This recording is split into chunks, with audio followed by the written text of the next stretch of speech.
ప్రేక్షకులకి నమస్కారం. గోపురానికి స్వాగతం.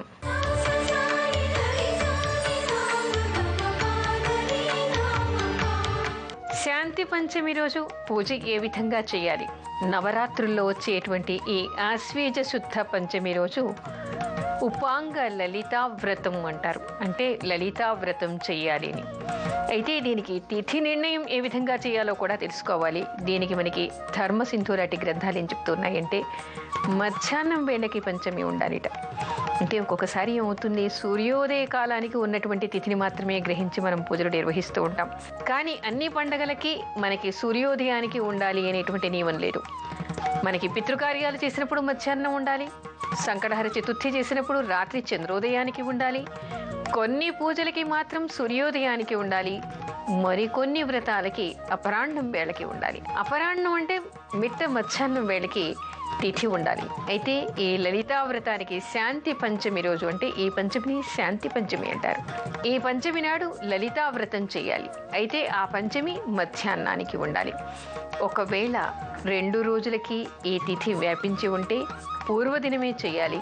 కానీ తప్పనిసరిగా మధ్యాహ్నం పూట ఈ పంచమి తిథి ఉండాలి. అయితే దీన్ని శాంతి పంచమి అని ఎందుకు అంటున్నారు, ఈరోజు దీనికి ఉన్నటువంటి విశేషం ఏమిటి అనేటువంటి విషయాన్ని మనం తెలుసుకోవాలి. లలిత అంటేనే శాంతి స్వరూపిణి, శాంతంగా ఉండేటువంటి తల్లి లలితా పరమేశ్వరి. ఎవరైనా కూడా శాంతి కోసం అని చెప్పేసి, అంటే మనశ్శాంతి కోసం, ఇంట్లో శాంతి కోసం, అన్ని వేళలా మనకి శాంతి కావాలి అనుకున్నప్పుడు లలితా పరమేశ్వరిని పూజ చేయాలి.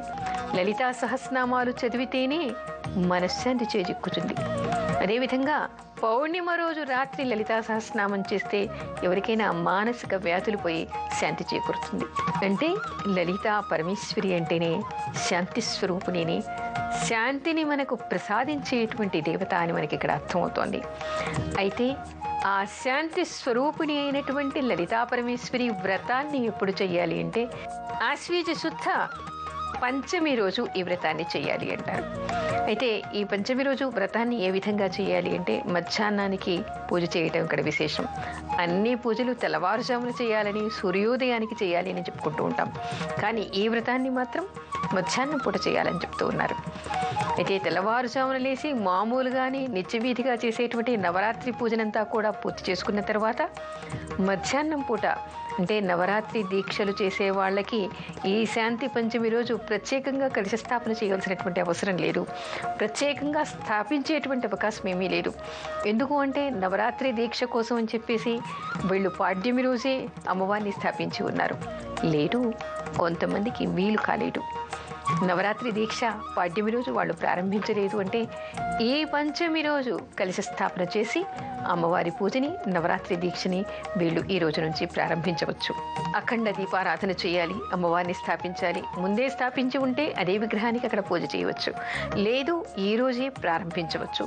ప్రారంభించి అఖండ దీపారాధన చేసి లలితా సహస్రనామాన్ని, చండీ సప్తశతి పారాయణాన్ని, కుంకుమార్చన, సువాసని పూజ, కుమారీ పూజ, వటుక పూజ లాంటివన్నీ చేసి అమ్మవారికి ఇష్టమైనటువంటి నైవేద్యాలన్నీ పెట్టి, ముఖ్యంగా లలితా సహస్రనామాలతో అమ్మవారిని వివిధ రకాలైనటువంటి పువ్వులతో, సుగంధ ద్రవ్యాలతో, నానా రకాల నైవేద్యాలతో ఇక్కడ అమ్మవారిని పూజించాలి అంటారు.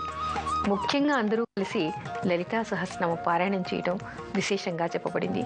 ఈ విధంగా ఎవరు శాంతి కోసమని, అది మనశ్శాంతి కావచ్చు, ఇంట్లో శాంతి కావచ్చు, దేశశాంతి కావచ్చు, దేశంలో ఉన్నటువంటి కల్లోలాలు పోవాలని కానీ చేయొచ్చు, సమాజంలో ఉన్నటువంటి దుర్నీతి తర్వాత అవినీతి పోవాలని, అన్ని చోట్ల కూడా శాంతిగా ఉండాలని లోకక్షేమం కోసం చేయవచ్చు. ఈ రోజుల్లో ఎవరు లోకక్షేమం కోసం చేయకపోవచ్చు, చేసేవాళ్ళు లేకపోలేదు. కాకపోతే తమ కుటుంబంలో శాంతిగా ఉండాలని, తనకు మనశ్శాంతి కావాలని, తన పిల్లల జీవితంలో మనశ్శాంతి ఉండాలని, వాళ్ళ జీవితంలో శాంతిగా నడవాలని చెప్పేసి ఎవరు కోరుకుంటారో వాళ్ళంతా కూడా ఈ శాంతి పంచమి రోజు లలితా పరమేశ్వరిని పూజ చేయాలని, లలితా వ్రతం చేయాలని చెప్పేసేటువంటి విషయాలు మనకి ధార్మిక గ్రంథాల్లో కనపడుతూ ఉన్నాయి.